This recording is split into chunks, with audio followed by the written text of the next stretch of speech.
साकेता इसके YouTube channel पर सबका स्वागत है।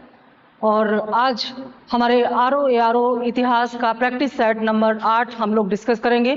इससे पहले के जो 7 प्रैक्टिस सेट आप तक पहुंच गए हैं उनको बार बार पढ़िए, समझिए, क्वेश्चन की प्रैक्टिस कीजिए और उनकी जो व्याख्या हैं उनके आधार पर नए प्रश्नों के उत्तर भी तैयार कीजिए। बहुत जल्दी हम आपके लिए कंटेंट लेके आएंगे।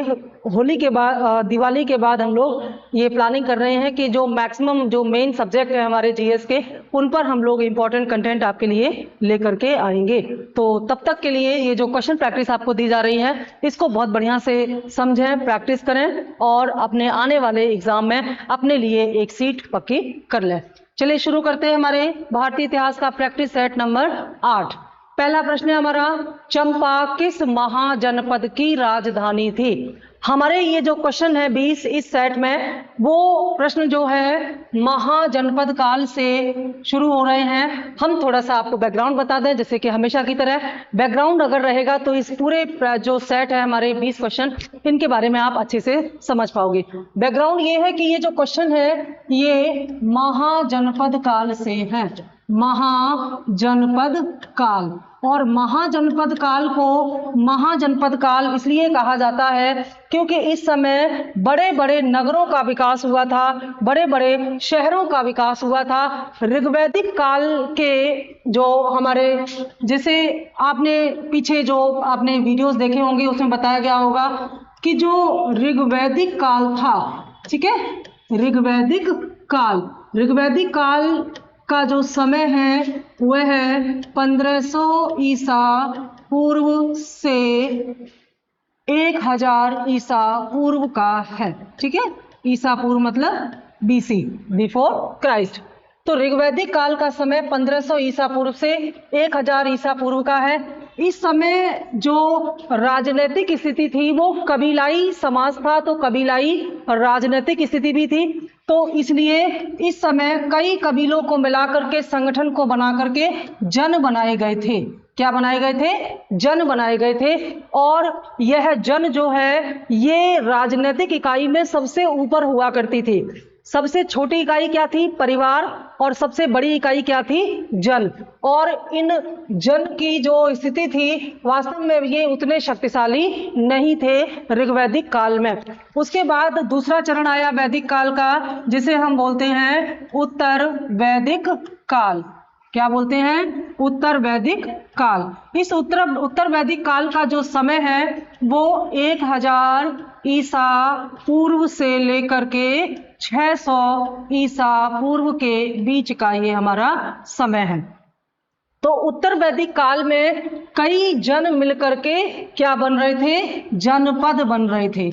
यानी कि अब जो राज्य है उसका आकार बड़ा हो रहा था। यहाँ पर कबीले के रूप में बहुत सारे कबीले मिलकर के जन बना रहे थे, तो यहाँ पर बहुत सारे जन मिलकर के जनपद बना रहे थे। क्योंकि अब धीरे धीरे समाज बढ़ रहा था, और समाज जब बढ़ रहा था तो वहाँ का जो भौगोलिक स्थितियां हैं वो भी बदल रही थी, आर्थिक स्थितियां भी बदल रही थी। इस समय पशुपालन मुख्य व्यवसाय था, तो इस समय कृषि का विकास भी होने लगा। तो कृषि के विकास से जब उत्पादन बढ़ा, लोगों के पास संपत्ति हुई, तो उस संपत्ति की सुरक्षा के लिए और उस समय होने वाले जो युद्ध थे, युद्ध इस समय भी होते थे कबीलों के बीच में, आर्यों और अनार्यों के बीच में, जैसे दशराग युद्ध हुआ है ऋग्वैदिक काल में। लेकिन उत्तर वैदिक काल के जो युद्ध थे ये और ज्यादा महत्वपूर्ण हो गए, क्योंकि इस समय लोगों को लोहे के बारे में जानकारी प्राप्त हो गई थी। तो उत्तर वैदिक काल के जो लोग थे इनको लोहे के बारे में जानकारी थी, तो हथियार और मजबूत बनाए जाने लगे। कृषि में भी लोहे का प्रयोग होने से उत्पादन में धीरे धीरे वृद्धि हो रही थी। तो उत्तर वैदिक काल आते आते शक्ति बढ़ रही थी, और इसीलिए इस शक्ति को नियंत्रित करने के लिए एक मजबूत राजा की आवश्यकता हुई। ऋग्वैदिक काल का जो राजा था वो केवल जन का मुखिया था, उसके पास कोई ज्यादा ताकत नहीं थी। लेकिन उत्तर वैदिक काल आते आते जन जब बड़े होकर के जनपद बन गए तो इनके लिए एक स्ट्रॉन्ग लीडर यानी कि राजा की आवश्यकता होती थी। तो उत्तर वैदिक कालीन राजा पहले से ज्यादा शक्तिशाली हुआ। अब उत्तर वैदिक काल समाप्त होते होते यानी कि 600 ईसा पूर्व के समाप्ति तक एक नया दौर आया जिसे हम बोलते हैं महाजनपद काल, ये महाजनपद काल एक ऐसा समय था जिसमें कई जनपद मिलकर के क्या बन रहे थे, महाजनपद बन रहे थे। तो ऋग्वैदिक कालीन जो जन थे वे उत्तर वेद में क्या बन गए, वे उत्तर वेद में बन गए। ऋग्वैदिक कालीन जो जन थे वे उत्तर वैदिक काल में जनपद बन गए और वही 600 ईसा पूर्व में महाजनपद बन गए। और ऐसे 16 महाजनपदों की जो सूची है, इन 16 महाजनपदों की सूची हमें कहाँ मिलती है, इनके बारे में हमें पता चलता है, दो ग्रंथों से पता चलता है। एक है बौद्ध ग्रंथ जिसका नाम है अंगुत्तर निकाय, ये प्रश्न बहुत पूछे जाते हैं। अंगुत्तर निकाय एक बौद्ध ग्रंथ है जिसमें 16 महाजनपदों की पूरी सूची, पूरी लिस्ट मिलती है।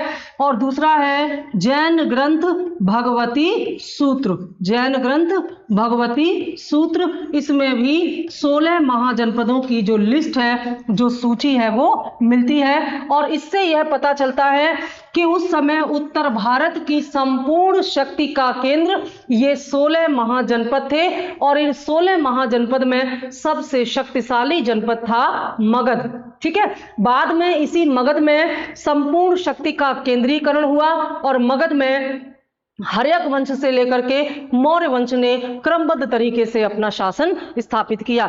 तो हम इस समय जो प्रश्न आपके लिए लेके आए हैं, जो 20 प्रश्नों का ये पूरा प्रैक्टिस सेट है, ये महाजनपद काल से है, यानी कि 600 ईसा पूर्व के बाद की घटनाओं से ये प्रश्न आपके लिए लाए गए हैं। उनमें से पहला प्रश्न आया है कि चंपा किस महाजनपद की राजधानी थी। तो जो 16 महाजनपद थे वे अलग अलग स्थानों पर थे, उनकी राजधानियां थी। सबसे ज्यादा प्रश्न जो आता है महाजनपद काल से वो इसी समय आता है। इस महाजनपद काल में एक आर्थिक परिवर्तन ये हुआ कि अब लोहे का प्रयोग बहुत बड़े स्तर पर होने लगा और लौह क्रांति का युग शुरू हो गया। तो इस लौह क्रांति ने बड़े बड़े नगरों की स्थापना की, इसीलिए महाजनपद काल को हम द्वितीय नगरीकरण भी कहते हैं। भारत में प्रथम नगरीकरण सिंधु काल को माना जाता है और द्वितीय नगरीकरण जो है वो हमारा महाजनपद काल है। प्रथम नगरीकरण का आधार क्या था? प्रथम नगरीकरण का आधार तांबा और कांसा था और इस द्वितीय नगरीकरण का आधार लोहा बना। और लोहा एक मजबूत धातु थी, इसलिए लोहे की तकनीक का ज्ञान होने से कृषि भी बहुत अच्छी हो रही थी और युद्ध में भी अच्छी स्थिति लोगों की थी। तो कृषि से धन मिला और युद्ध से बल मिला, तो इससे अपने साम्राज्य का विस्तार करते हुए इन महाजनपदों ने अपनी शक्ति का विस्तार करना शुरू किया। उसी के बारे में ये प्रश्न पूछे गए हैं। क्योंकि सबसे ज्यादा प्रश्न राजधानियों से आते हैं, इसलिए हमने आपके लिए संपूर्ण 16 महाजनपदों की राजधानियों का एक चार्ट यहां पर तैयार किया है। तो चलिए पहले देखते हैं कि ये महत्वपूर्ण जो 16 महाजनपद थे इनकी मुख्य मुख्य राजधानियां, क्योंकि आने वाले तमाम प्रश्नों के उत्तर आपको इस चार्ट से मिल जाएंगे। और प्लीज इसको स्कैन कर लीजिएगा या इससे अपने पर्सनल नोट बना लीजिएगा। तो पहला जो है अंगराज्य, अंगराज्य की राजधानी चंपा। पहले प्रश्न का उत्तर आपको मिल गया। पूछा है कि चंपा कौन से महाजनपद की राजधानी थी। तो चंपा किसकी राजधानी थी, यहां पर आगे हम व्याख्या करेंगे, पहले आप इसको समझ लें। अंग की राजधानी चंपा, मगध की राजधानी राजगृह, काशी की राजधानी वाराणसी, वत्स की राजधानी कौशाम्बी। कौशल जो राज्य है दो भागों में बटा हुआ था। कौशल राज्य को सरयू नदी दो भागों में बांटती थी, तो उत्तरी कौशल और दक्षिणी कौशल दो हिस्से में बटा हुआ था कौशल राज्य। तो उत्तरी कौशल की राजधानी श्रावस्ती थी और दक्षिणी कौशल की राजधानी अयोध्या थी और अयोध्या का पुराना नाम साकेत है और इसी नाम से आपकी संस्था का नाम भी पड़ा है, साकेत IAS। ठीक है, तो यहां पर कौशल के दो हिस्से थे सरयू नदी की वजह से। तो उत्तरी कौशल की राजधानी अगर पूछेगा तो आंसर क्या बताएंगे, श्रावस्ती। और दक्षिणी कौशल की राजधानी पूछी जाएगी तो अयोध्या या साकेत बताएंगे। ठीक है, शूरसेन की राजधानी क्या थी, मथुरा। और मथुरा के जो यदुवंशी हैं इन्हीं से कृष्ण का संबंध था। शूरसेन मथुरा की राजधानी। पांचाल भी दो हिस्से में बटा हुआ था। पांचाल, इसमें उत्तरी पांचाल की राजधानी बरेली थी और दक्षिणी पांचाल की राजधानी काम्पिल्य थी। बहुत महत्वपूर्ण है। दक्षिणी काम्पिल्य, जो पांचाल की, उत्तरी काम्पिल्य की पांचाल की राजधानी बरेली थी और बरेली का ही यहाँ पर एक अन्य नाम है अहिछन्न। क्या नाम है? अहिछन्न। इसको नोट कर लेना। अहिछन्न कहाँ की राजधानी थी? यह उत्तरी पांचाल की राजधानी थी। और काम्पिल्य कहाँ की राजधानी थी? काम्पिल्य वर्तमान फर्रुखाबाद के पास पड़ता है। काम्पिल्य कहाँ की राजधानी थी? दक्षिणी पांचाल की राजधानी थी। कुरु महाजनपद की राजधानी कहाँ थी? इंद्रप्रस्थ, जो आज दिल्ली में पड़ता है। यह कुरु पांचाल की, कुरु महाजनपद की राजधानी थी इंद्रप्रस्थ। नवा हमारा महाजनपद या राज्य जो है मत्स्य। मत्स्य की राजधानी कहाँ थी? विराटनगर। यह वर्तमान राजस्थान के आसपास का एरिया पड़ता है। ठीक है, तो मत्स्य की राजधानी विराटनगर। अगला महाजनपद चैत्य, इसकी राजधानी सेठवती या शुक्तिमती, दोनों एक ही हैं, अलग अलग नाम कभी कभी इनका पूछ लिया जाता है। तो चैत्य की राजधानी सेठवती या शुक्तिमती। अवंती, अगला महाजनपद अवंती भी दो हिस्से में बटा हुआ था और उत्तरी अवंती की राजधानी थी उज्जैन और उज्जैन को उज्जैनी भी कहा गया है। और दक्षिणी अवंती की राजधानी थी महिष्मती। बहुत महत्वपूर्ण है ये। ठीक है, गांधार अगला महाजनपद और गांधार की राजधानी थी तक्षशिला और कंबोज जिसकी राजधानी थी राजपुर या हाटक। ये जो लिखा हुआ है इसको आप इस तरह से लिखेंगे हाटक। ठीक है, हाटक या राजपुर कंबोज की राजधानी थी। महत्वपूर्ण बात यह है कि ये गांधार और कंबोज जो है ये पश्चिमोत्तर प्रांत में स्थित थे। जो ये वही क्षेत्र था जहां पर कभी सिकंदर ने आक्रमण किया था। तो यहीं पर जो गांधार है, गांधार की राजधानी तक्षशिला है। इसी तक्षशिला, क्योंकि उस समय यह तक्षशिला शिक्षा का प्रमुख केंद्र था, तो यहीं पर जो विश्वविद्यालय था उसके आचार्य थे कौटिल्य। तो तक्षशिला के एक विश्वविद्यालय के आचार्य कौटिल्य ने जो यूनानी आक्रमण भारत में हो रहे थे, इन यूनानी आक्रमणों से सुरक्षा पाने के लिए मगध के शासक घनानंद से जब सहायता मांगी तो घनानंद ने उनको अपमानित करके वापस कर दिया और इसी का बदला लेने के लिए कौटिल्य ने फिर बाद में चंद्रगुप्त की सहायता से क्या किया? मौर्य साम्राज्य की स्थापना की थी। तो कुल मिलाकर के गांधार और कंबोज दो ऐसे महाजनपद थे जो वर्तमान भारत की सीमा में नहीं आते। ये भारत की सीमा रेखा से बाहर है और ये भारत की पश्चिमोत्तर प्रांत में स्थित महत्वपूर्ण महाजनपद हुआ करते थे। यानी कि भारत की अंतरराष्ट्रीय सीमाओं पर स्थित थे गांधार और कंबोज। दोनों की राजधानी अलग अलग है। कंबोज की राजधानी है हाटक और गांधार की राजधानी है तक्षशिला। अशमक है अगला महाजनपद। अशमक दक्षिण भारत में स्थित एकमात्र महाजनपद था और अशमक की राजधानी थी पोटन या पोटली। अशमक गोदावरी नदी के किनारे स्थित था और गोदावरी को दक्षिण भारत की गंगा भी कहा जाता है। तो दक्षिण में स्थित एकमात्र महाजनपद अशमक था। वज्जी की राजधानी वैशाली और मल्ल की राजधानी कुशीनारा। महत्वपूर्ण बात यह है कि इन 16 महाजनपद में से जो यहां तक 14 महाजनपद जो हैं इससे ऊपर के, यहां पर राजतंत्रात्मक प्रणाली थी। एक राजा होता था और वह राजा अपने वंशानुगत नियम के आधार पर, उत्तराधिकार के नियम के आधार पर, यानी कि राजा का पुत्र ही राजा होता था। तो इस प्रकार से 14 महाजनपद या 14 राज्यों का संचालन राजतंत्रात्मक प्रणाली के आधार पर होता था। लेकिन इन दो महाजनपदों में वज्जी और मल्ल में लोकतंत्र था, गण राज्य था। ये दुनिया के सबसे पुराने लोकतंत्र हैं। ये प्रश्न बहुत पूछा जाता है। तो दुनिया के सबसे पुराने लोकतंत्र भारत के महाजनपद में ही आते हैं। एक वज्जी और दूसरा मल्ल। इनको बोलते हैं वज्जी संघ और मल्ल संघ। और यही दो महत्वपूर्ण संघ हैं जो कि गणराज्य थे, बाकी सब राजतंत्र थे। तो वज्ज की राजधानी वैशाली और मल्ल की राजधानी कुशीनारा, कुशीनारा में ही महात्मा बुद्ध की निर्माण हुआ था या मृत्यु हुई थी। इस लिस्ट को समझने के बाद चलिए अब हम चलते हैं हमारे प्रश्नों की तरफ, जो कि आपको अब अच्छे से समझ में आएंगे। पहला प्रश्न है हमारा, चंपा किस महाजनपद की राजधानी थी? तो आपने जान लिया कि चंपा जो है वो अंग महाजनपद की राजधानी थी, और यह अंग देश जो है ये मगध के दक्षिण में स्थित था। ये बहुत ही महत्वपूर्ण था। बाद में मगध जो राजा थे, मगध के जो राजा, जो पहला राजा था मगध का, हर्यक वंश का जो संस्थापक था बिंबिसार, बिंबिसार ने अंग को मगध साम्राज्य में मिला लिया था। ये बहुत महत्वपूर्ण है क्योंकि इस समय सभी जो महाजनपद हैं ये अपनी शक्ति का विस्तार कर रहे थे, अपने साम्राज्य का विस्तार कर रहे थे, तो अपने आसपास के जो महाजनपद थे उनको अपने में मिला रहे थे। तो यहां पर मगध सबसे शक्तिशाली था।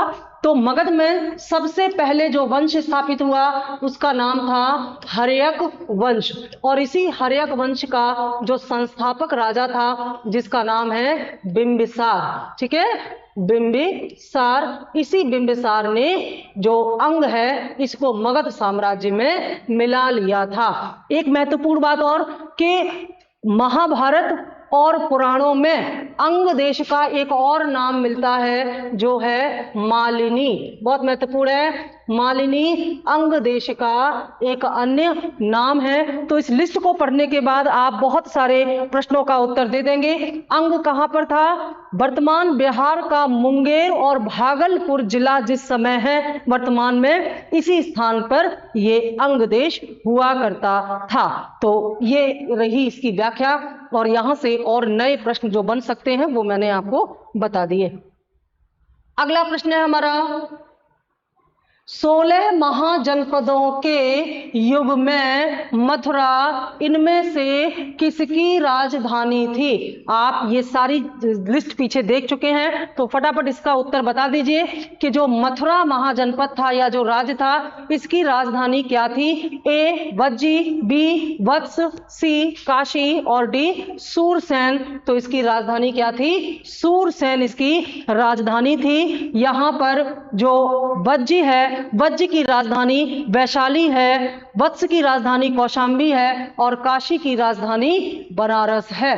तो ये आपको उस लिस्ट में मिल जाएगा। फिलहाल इसका जो सही उत्तर है वह है सूरसेन मथुरा की राजधानी थी। वर्तमान ये जो सूरसेन है या मथुरा है, ये वर्तमान मथुरा और अलीगढ़ के एरिया के आसपास का क्षेत्र है। क्वेश्चन नंबर 3, गोदावरी नदी के तट पर स्थित महाजनपद कौन सा था?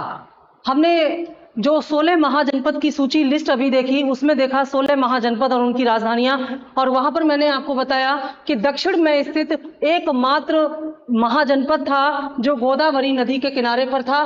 तो प्रश्न के अनुसार उसका सही उत्तर होना चाहिए ए अवंती, बी वत्स, सी अश्मक और डी कंबोज। राइट आंसर है ऑप्शन सी अश्मक, यानी कि अश्मक जो है वो दक्षिण भारत में स्थित एकमात्र महाजनपद था और यह गोदावरी नदी के तट पर स्थित था।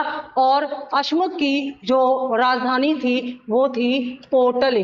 ठीक है, अश्मक की राजधानी कहाँ थी? अश्मक की राजधानी पोटली थी। कंबोज की राजधानी फाटक थी। कंबोज कहाँ पर स्थित था?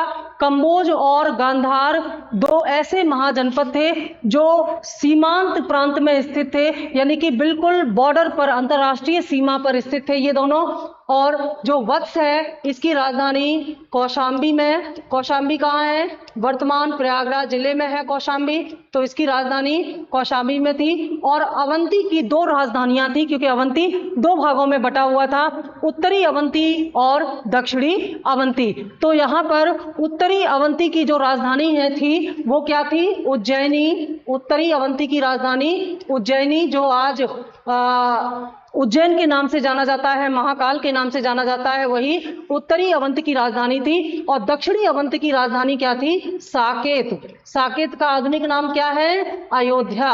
ठीक है, तो अयोध्या जो है वह दक्षिणी अवंत की राजधानी और उज्जैन या उज्जैनी वो उत्तरी अवंत की राजधानी थी। तो यहाँ पर जो प्रश्न है इसका उत्तर है सी अश्मक, जो है गोदावरी नदी के तट पर स्थित था। ठीक है, अगला प्रश्न है हमारा, निम्नलिखित राज्यों में से किसका संबंध बुद्ध के जीवन से था? ये जो 4 नाम है इनमें से बुद्ध के जीवन से संबंधित कौन कौन से हैं?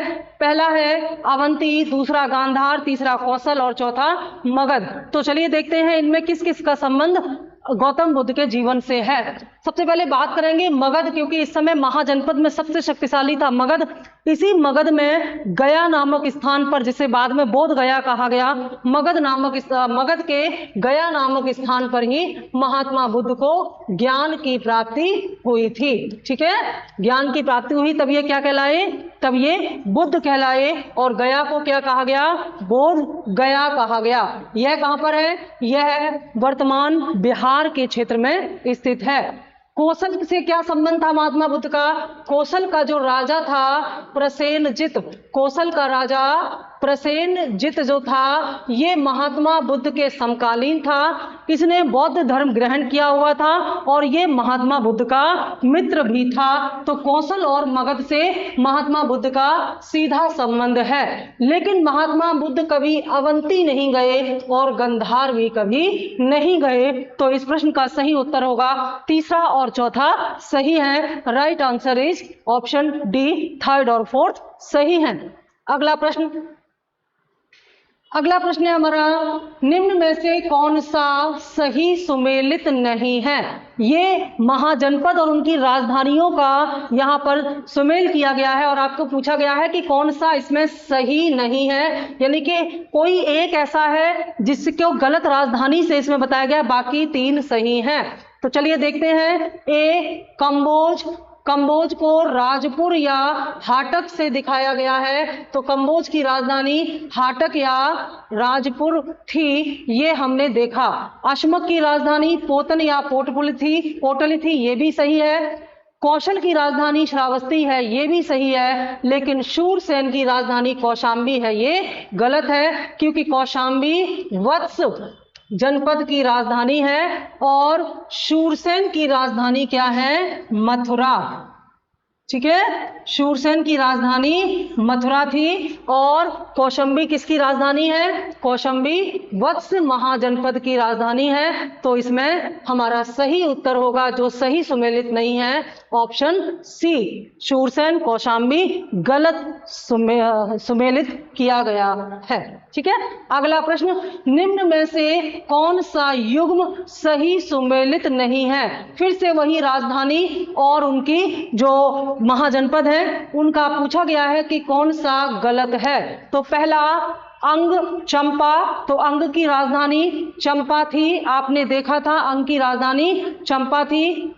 कौशल आयछन्न, इस पर क्वेश्चन मार्क लगा देते हैं। वत्स कौशाम्बी बिल्कुल सही है, वत्स की राजधानी कौशाम्बी। और मत्स्य की राजधानी विराटनगर थी, ये बिल्कुल सही है।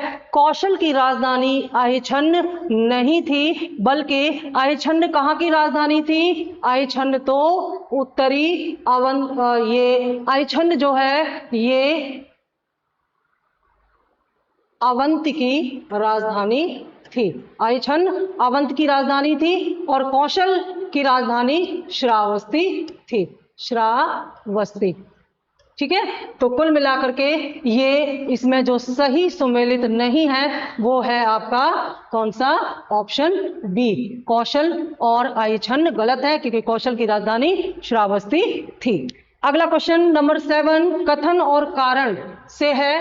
कथन और कारण के प्रश्नों को बहुत अच्छे से देखना पड़ता है, क्योंकि इसमें कॉन्सेप्ट बेस्ड होते हैं प्रश्न हमारे।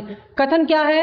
भारतीय इतिहास में द्वितीय शहरीकरण के नगर मुख्यतया गंगा घाटी में अवस्थित हैं।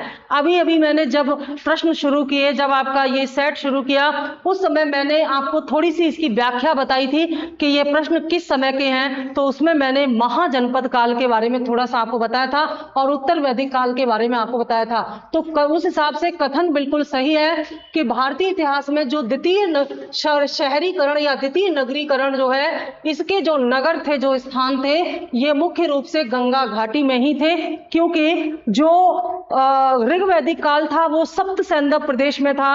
उत्तर वैदिक काल धीरे धीरे गंगा घाटी तक आया, और बाद में जब लोहे का विकास हुआ तो लोहे के विकास से फिर गंगा घाटी से भी आगे क्षेत्र विकसित होने लगे, नगर विकसित होने लगे, जिसे हम महाजनपद काल कहते हैं। तो महाजनपद काल में जिन 16 महानगरों का विस्तार और विकास हुआ था वह वास्तव में गंगा घाटी में ही स्थित थे, चाहे वह अंग हो, चाहे वह मगध हो या अन्य महत्वपूर्ण हो। तो कुल मिलाकर के पहला सही है, कथन सही है।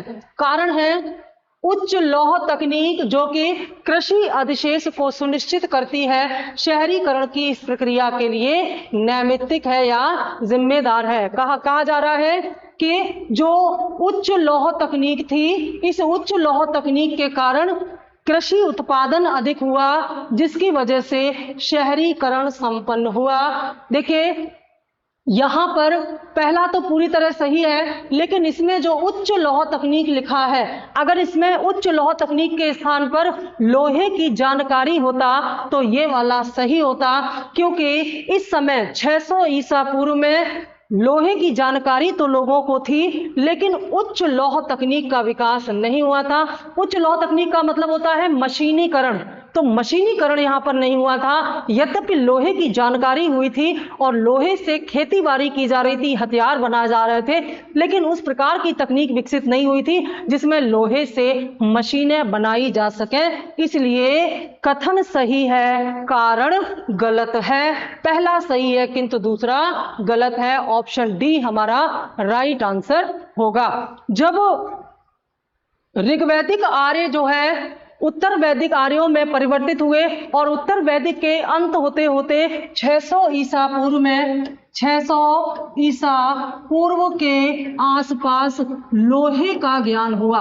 जब लोगों को लोहे का ज्ञान हुआ तो इस लोहे के ज्ञान से कृषि में उत्पादन बढ़ा, और जब कृषि में उत्पादन हुआ तो उपभोग करने के बाद भी बचा, उसे कहा गया अधिशेष।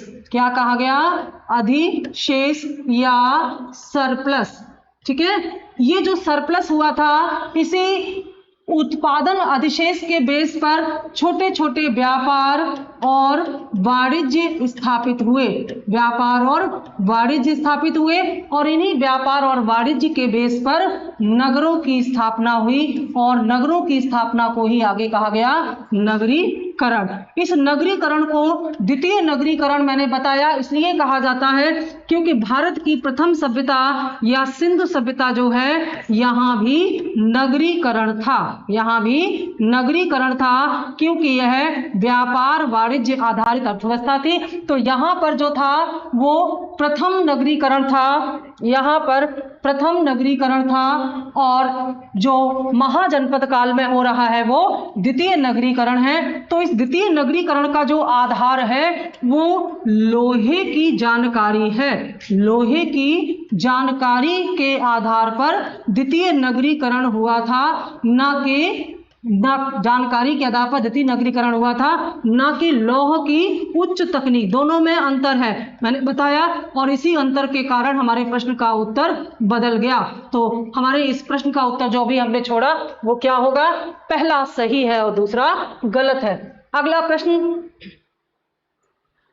क्वेश्चन नंबर 8, निम्नलिखित में से कौन सा एक ईसा पूर्व 6ठी शताब्दी के आरंभ में भारत का सर्वाधिक शक्तिशाली राज्य था? पूछा गया है इनमें से कौन सा एक ऐसा है जो ईसा पूर्व 6ठी शताब्दी यानी कि 600 ईसा पूर्व में के आरंभ में भारत का सर्वाधिक शक्तिशाली राज्य था। ए गांधार, बी कंबोज, सी काशी और डी मगध। तो इसका सही उत्तर होगा मगध। मैंने आपको बताया था कि मगध उस समय भौगोलिक रूप से, सामरिक रूप से, आर्थिक रूप से बहुत ही शक्तिशाली था। उसका कारण क्या था समझिए।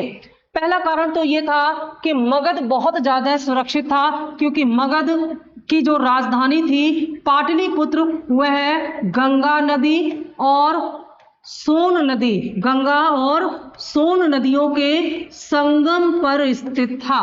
गंगा और सोम नदियों के संगम पर स्थित मगध की राजधानी पाटलिपुत्र बहुत महत्वपूर्ण थी और यह एक जल दुर्ग के समान थी, यानी कि बीच में दुर्ग हो और आसपास पानी से घिरा हो। तो ये जो नदियों का पानी था यह पाटलिपुत्र के चारों तरफ घिरा होने के कारण पाटलिपुत्र को बाह्य आक्रमण से बचाता था। इसके अलावा मगध जो है वह पहाड़ियों से घिरा हुआ था, तो प्राकृतिक रूप से सुरक्षित होने के कारण मगध पर बाहरी आक्रमण नहीं हो पाते थे।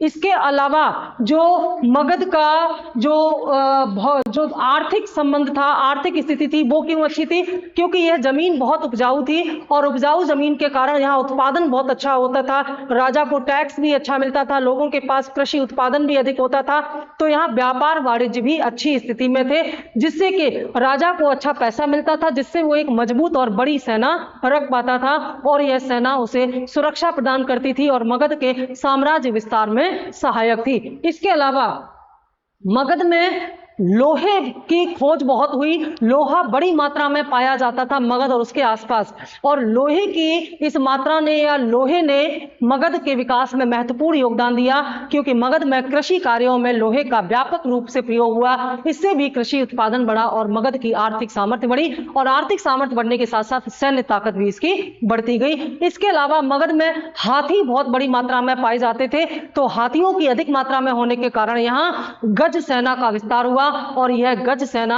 राजा को युद्ध के समय बहुत ज्यादा ताकत देती थी। तो इन तमाम प्राकृतिक और आर्थिक कारणों की वजह से मगध उस समय सबसे शक्तिशाली महाजनपद था और इसीलिए संपूर्ण शक्ति का केंद्र बाद में मगध बना और यही पर बाद में एक विशाल मौर्य साम्राज्य की स्थापना हुई। ठीक है, बाकी को आप देख चुके हैं। कंबोज, गंधार, गंधार की राजधानी कहां थी? तक्षशिला।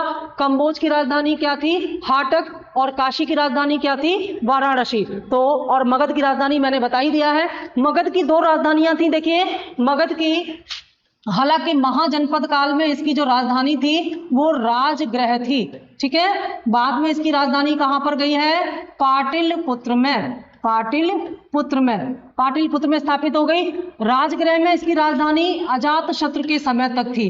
जब तक अजातशत्रु था हर्यक वंश का शासक, तब तक मगध की राजधानी राजगृह थी। लेकिन अजातशत्रु ने मगध के विस्तार के लिए एक युद्ध किया था। वज्र संघ को मगध में मिलाने का श्रेय अजातशत्रु को ही जाता है।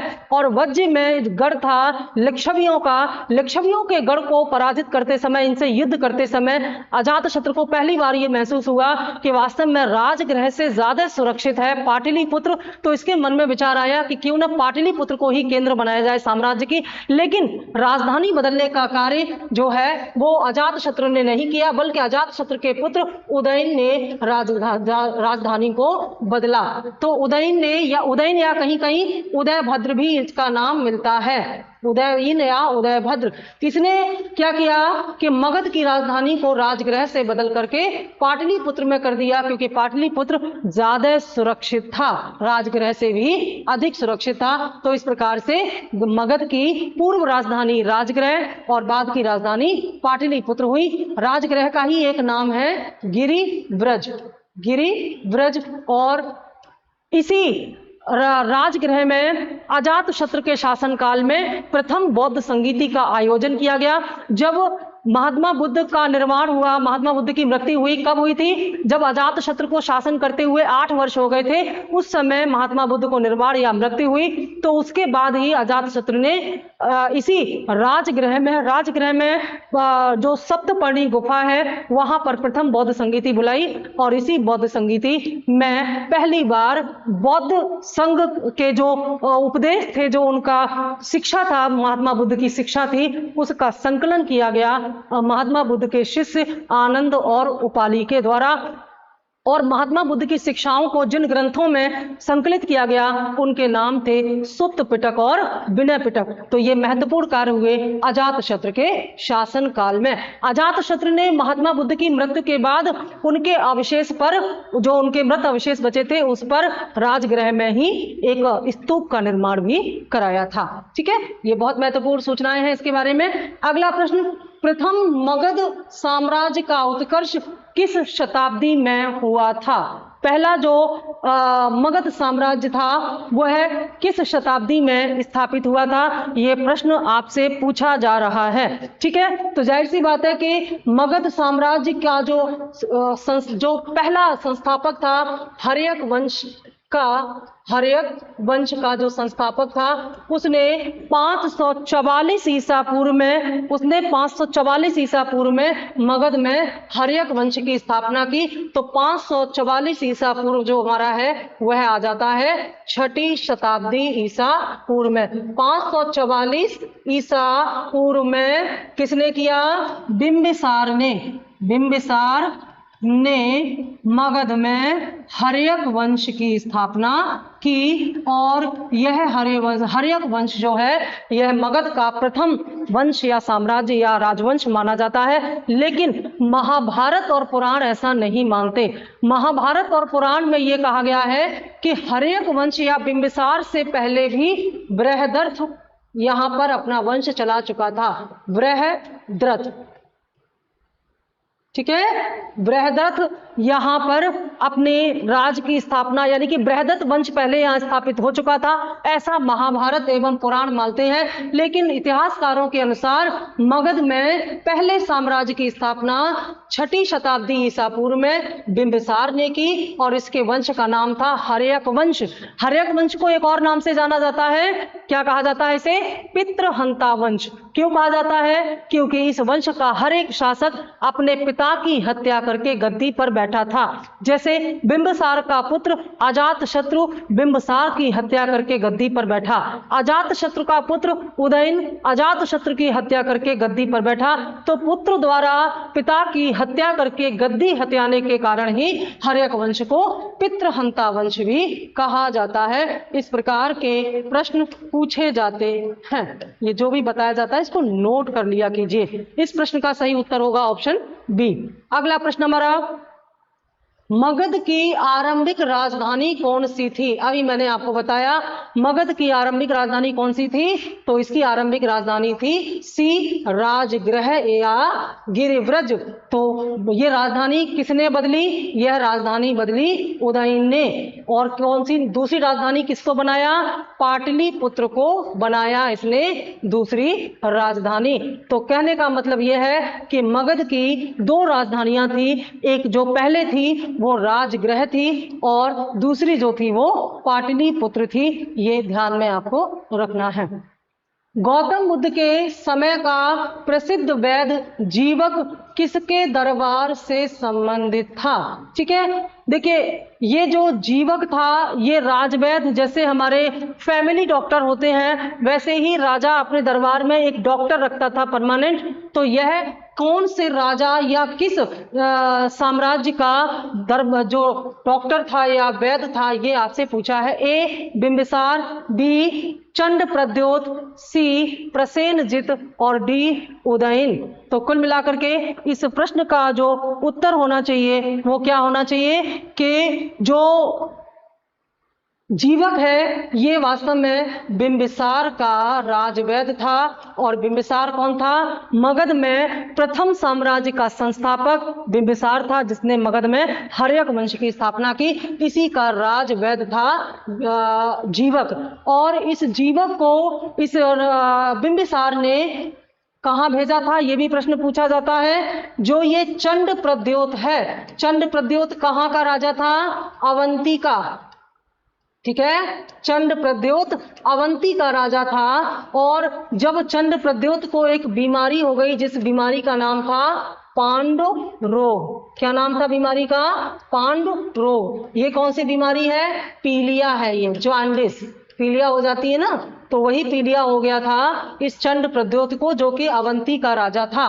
तो ये बिंबिसार का मित्र था, इसलिए बिंबिसार ने चंड प्रद्योत की इलाज करने के लिए अपने राजवैद्य जीवक को अवंती में भेजा था। ये बहुत महत्वपूर्ण है और ये प्रश्न कई बार पूछा जाएगा आपसे, तो इसको याद कर लें कि चंड प्रद्योत का इलाज करने के लिए यह जीवक जो है अवंती गया था और यह बिंबिसार के कहने पर गया था, मतलब बिंबिसार का राजवैद्य था जीवक। सही उत्तर होगा ए। अगला प्रश्न, अजात शत्रु के वंश का नाम क्या था? मौर्य, हर्यक, नंद और गुप्त। तो अजात शत्रु के वंश का नाम था हर्यक वंश।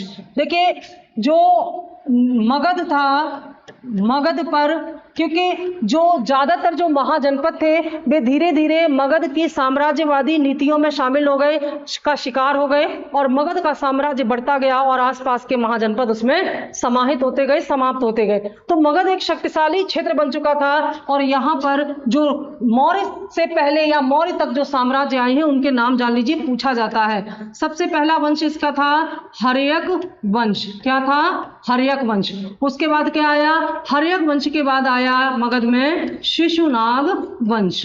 ठीक है, शिशुनाग वंश आया और शिशुनाग वंश के बाद यहाँ पर आया नंदों का शासन, नंद वंश।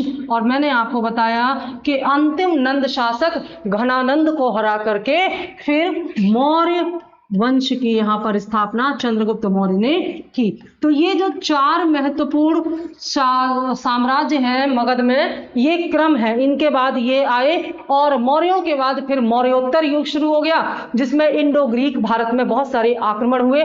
तो कुल मिलाकर के मगध का जो साम्राज्य है वो क्रमशः इस प्रकार से हुआ। लेकिन इनमें जो प्रथम जो है वो हर्यक वंश है और हर्यक वंश का जो दूसरा राजा था वह था अजातशत्रु। हर्यक वंश का पहला राजा कौन था? बिंबिसार।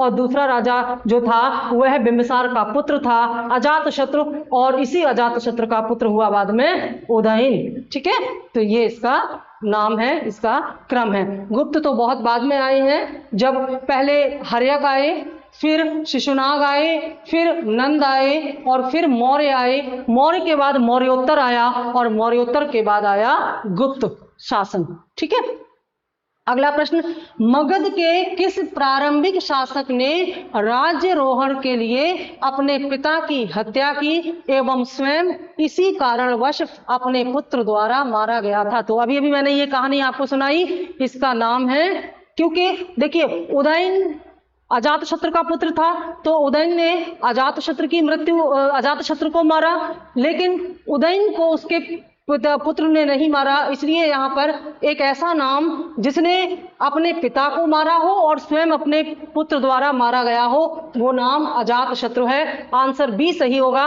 अजातशत्रु ऐसा शासक था जिसने अपने पिता को मारकर गद्दी हासिल की और उसे उसके पुत्र ने मार करके गद्दी हासिल की। ठीक है, अगला प्रश्न, किसने मगध साम्राज्य में वज्जी गढ़संघ को हराकर आत्मसात कर लिया था? यानी कि वज्जी उस समय बहुत महत्वपूर्ण संघ था। मैंने बताया 16 महाजनपद में से 2 महाजनपद ऐसे थे, वज्जी और मल्ल, जहां पर गणतंत्र था। तो इसमें वज्जी गणतंत्र बहुत ही शक्तिशाली था और वज्जी गणतंत्र में ही एक महत्वपूर्ण गढ़ था लिच्छवी। ठीक है, क्या था इसमें? लिच्छवी। तो लिच्छवियों को किसने अपने साम्राज्य में शामिल किया था, मगध साम्राज्य में शामिल किया था, या वज्जी को किसने किया था? दोनों का उत्तर एक ही होगा। ए चंद्रगुप्त मौर्य, बी अशोक, सी महापद्म नंद और डी अजातशत्रु। तो सही उत्तर होगा अजातशत्रु। अजातशत्रु ने बहुत ही चालाकी से इस लिच्छवी संघ को अपने मगध साम्राज्य में शामिल किया और अजातशत्रु को इसके लिए बड़ा ही लंबा संघर्ष करना पड़ा। और लिच्छवी जो है यह महात्मा बुद्ध की शिक्षाओं के प्रचार का महत्वपूर्ण केंद्र था। यहाँ पर एक बौद्ध संघ था और इस बौद्ध संघ में अजातशत्रु ने फूट डलवा करके उसको अपने मगध साम्राज्य का हिस्सा बनाया। और इसी समय इसी युद्ध में यानी कि अजातशत्रु ने वज्जी के विरुद्ध जो युद्ध किया था उसमें इसने 2 विशेष हथियार इस्तेमाल किए।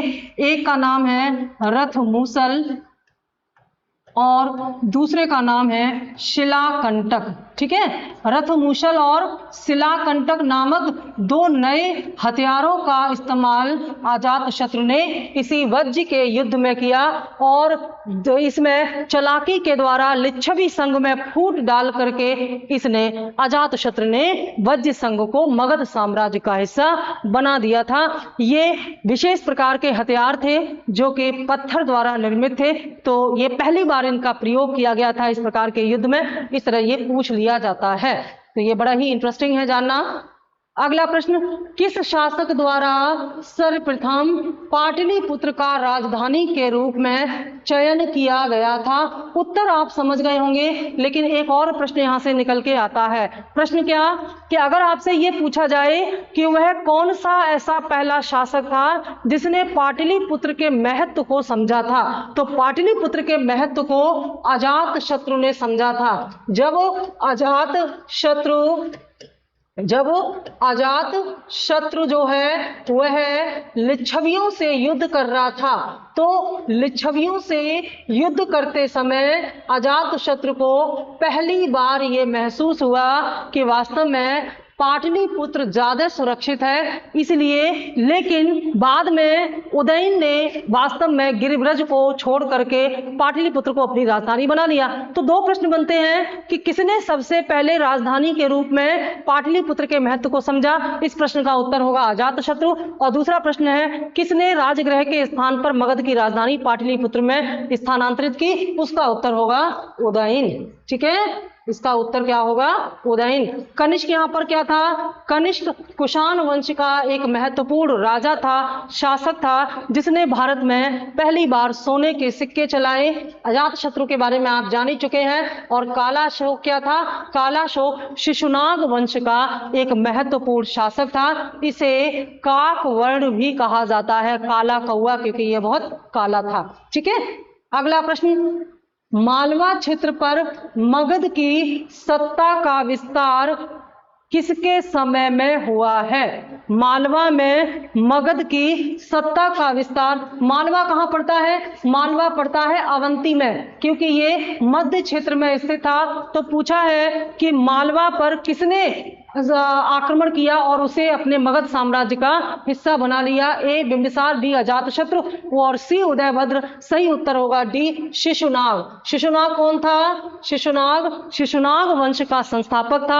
हर्यक वंश के बाद इसी ने शिशुनाग वंश की स्थापना की और यह एक अमात्य था, और इसी ने, शिशुनाग ने ही, जो कि एक अमात्य था, इसने अंतिम हर्यक शासक नागदशक की हत्या कर दी। हर्यक वंश का अंतिम शासक कौन था? नागदशक। तो नागदशक की को सत्ता से हटा करके इस अमात्य ने, जो जिसका नाम शिशुनाग था, शिशुनाग वंश की स्थापना की। और बाद में इसी शिशुनाग ने मगध का साम्राज्य विस्तार करते हुए मालवा, यानी कि मालवा कहां पर था? अवंती में। तो अवंती को अपने साम्राज्य का हिस्सा बना लिया था। बहुत महत्वपूर्ण है। सही उत्तर है डी शिशुनाग। ठीक है, अगला प्रश्न, मगध में नंद वंश का संस्थापक कौन था? ए महापदम नंद, बी घनानंद, सी नंदवर्धन और डी महानंदिन। ठीक है, तो इसमें आप जानते हैं कि ये जो घनानंद था यह अंतिम शासक था। नंद वंश का अंतिम शासक कौन था? घनानंद। तो जाहिर सी बात है कि अंतिम शासक अगर घनानंद था, जिसको समाप्त करके बाद में मौर्य वंश की स्थापना की चंद्रगुप्त मौर्य ने, तो प्रथम शासक कौन होगा? प्रथम शासक था इसका महापदम नंद। महापदम नंद ने मगध में नंद वंश की स्थापना की और ये बड़ा ही महत्वपूर्ण वंश था नंद वंश। इसके पास काफी ताकत थी, काफी समृद्ध था, और चंद्रगुप्त मौर्य ने अपने गुरु चाणक्य की सहायता से एक विशेष प्रकार की रणनीति बना करके ऐसा किया था। एक अभिलेख मिलता है इससे संबंधित, अभिलेख से संबंधित पीछे प्रश्न आएगा, हम बताएंगे आपको। तो ये जो महापदम नंद था, वास्तव में इसने नंद वंश की स्थापना की, लेकिन नंद वंश का सबसे क्रूर और सबसे योग्य शासक जो था वो घनानंद ही था। यह इतना क्रूर था कि इसकी क्रूरता के किस्से सुनकर के सिकंदर ने ब्यास नदी के आगे बढ़ने से मना कर दिया, क्योंकि सिकंदर की सेना ने, असल में सिकंदर की सेना ने यह सुन रखा था कि पूर्व में गंगा नदी घाटी में मगध का जो राज्य है, वहां पर जो नंद शासक हैं उनका राजा घनानंद बड़ा ही क्रूर है। तो सोचिए कि जो सिकंदर था उसकी जो इतनी टैलेंटेड सेना, जब वो घनानंद से डर गई होगी तो घनानंद कितना क्रूर रहा होगा। और इसी घनानंद ने जब चाणक्य का अपमान किया तो चाणक्य ने कैसे अपनी कूटनीति के द्वारा का सर्वनाश कर दिया। अगला प्रश्न, राजा नंद का उल्लेख करने वाला अभिलेख कौन सा है, यानी कि इनमें से कौन सा एक अभिलेख है जो कि नंद राजा का उल्लेख करता है। ए खारवेल का हाथी गुम्फा अभिलेख, बी रुमनदेई स्तंभ अभिलेख, सी रुद्रदामन का जूनागढ़ अभिलेख और डी धनदेव का अयोध्या अभिलेख। ये प्रश्न अभिलेखों से पूछा गया है, जो पुरातात्विक स्रोत हैं उनके संदर्भ में पूछा गया है। ठीक है, देखिए अब इस प्रश्न का उत्तर है ऑप्शन ए, खारवेल का हाथी गुम्फा अभिलेख। ये क्या था? खारवेल एक शासक था। कहाँ का शासक था खारवेल? ये कलिंग का शासक था। ये कलिंग का शासक था और इस कलिंग के शासक खारवेल ने अपना एक अभिलेख बनाया जिसका नाम है हाथी गुम्फा अभिलेख। उस अभिलेख में जो भी लिखा हुआ है उसके आधार पर हमें बहुत सारी जानकारियां मिलती हैं। इसी अभिलेख में यह लिखा हुआ है कि नंद शासक नंदवर्धन ने कलिंग को जीता था। ठीक है, नंदवर्धन ने कलिंग पर आक्रमण किया और कलिंग को मगध साम्राज्य में मिलाया। इसके अलावा यह भी इससे पता चलता है कि जब यह नंद शासक कलिंग को जीतने के बाद वापस जा रहा था तो यह अपने साथ एक जैन प्रतिमा भी ले गया, क्योंकि खारवेल भी क्या था? खारवेल भी जैन धर्म का अनुयायी था। तो इसलिए बाद में खारवेल ने नंद शासक द्वारा लाई गई इस जैन प्रतिमा को वापस ले जाकर के कलिंग में स्थापित किया। तो नंदवर्धन यानी कि नंद राजा नंदवर्धन का उल्लेख खारवेल के हाथी गुम्फा अभिलेख में मिलता है और यह बड़ा ही महत्वपूर्ण है। रुमनदेई स्तंभ अभिलेख का संबंध किससे है? अशोक से है। रुमनदेई अभिलेख जो है ये उत्तर प्रदेश के समीप जो रुमनदेई स्थान नेपाल की तराई में बस्ती जिले के कॉर्नर में पड़ता है, वहां से मिला हुआ है। और इसमें यह पता चलता है कि जब अशोक ने लुम्बिनी की यात्रा की थी, लुम्बिनी ग्राम की यात्रा की, क्योंकि लुम्बिनी में महात्मा बुद्ध का जन्म हुआ था, तो अपनी लुम्बिनी यात्रा के समय महात्मा बुद्ध अशोक ने किस प्रकार से यहाँ पर टैक्स कम कर दिया था। और यह इस बात का प्रमाण है कि अशोक बौद्ध धर्म से प्रभावित था या बौद्ध धर्म से प्रेरित था। यह इस अभिलेख से पता चलता है। रुद्रदामन का जूनागढ़ अभिलेख किसके समय का है? यह गुप्त काल का है और रुद्रदामन के जूनागढ़ अभिलेख से चंद्रगुप्त मौर्य द्वारा उसकी गुजरात विजय के बारे में पता चलता है। और इसी से पता चलता है कि यहाँ पर उसका जो प्रांतपति था उसने यहाँ पर एक नहर का निर्माण कराया था। और धनदेव का अयोध्या अभिलेख भी गुप्तकालीन है। तो ये तमाम अभिलेख बहुत महत्वपूर्ण जानकारी देते हैं। अगला प्रश्न है, अभिलेखीय साक्ष्य से प्रकट होता है कि एक नंद राजा के आदेश से एक नहर खोदी गई थी। बहुत महत्वपूर्ण है। ये वही नंद राजा था जो कि कलिंग विजय करने गया था, नंदवर्धन, और इसी कलिंग विजय से लौटते समय इसने कलिंग में एक नहर खुदवाई थी। ऐसा खारवेल अभिलेख में कलिंग में मिलता है। ठीक है, कलिंग शासक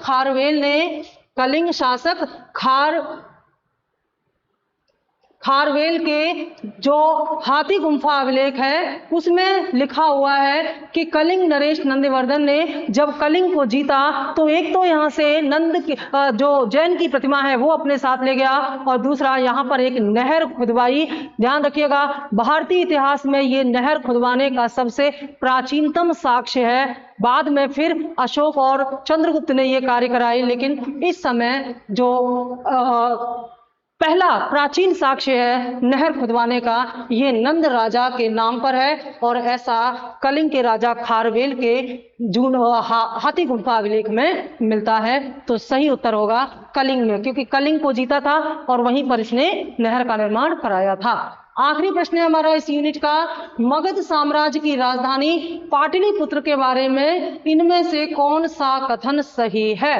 पाटलिपुत्र को राजधानी जो बनाया उसके पीछे के बहुत सारे कारण रहे होंगे, तो इसमें पाटलिपुत्र की खूबियां या खासियत दी हुई है, आपको बताना है कौन सा सही है। ठीक है, पहला है पाटलिपुत्र पूर्व में गंगा नदी से एवं उत्तर में चंपा नदी से घिरा हुआ था। बी, पाटलिपुत्र उत्तर में गंगा नदी से एवं पश्चिम में सोन नदी से घिरा था। सी, पाटलिपुत्र दक्षिण में विंध्य पर्वत से एवं पूर्व में गंगा नदी से घिरा था।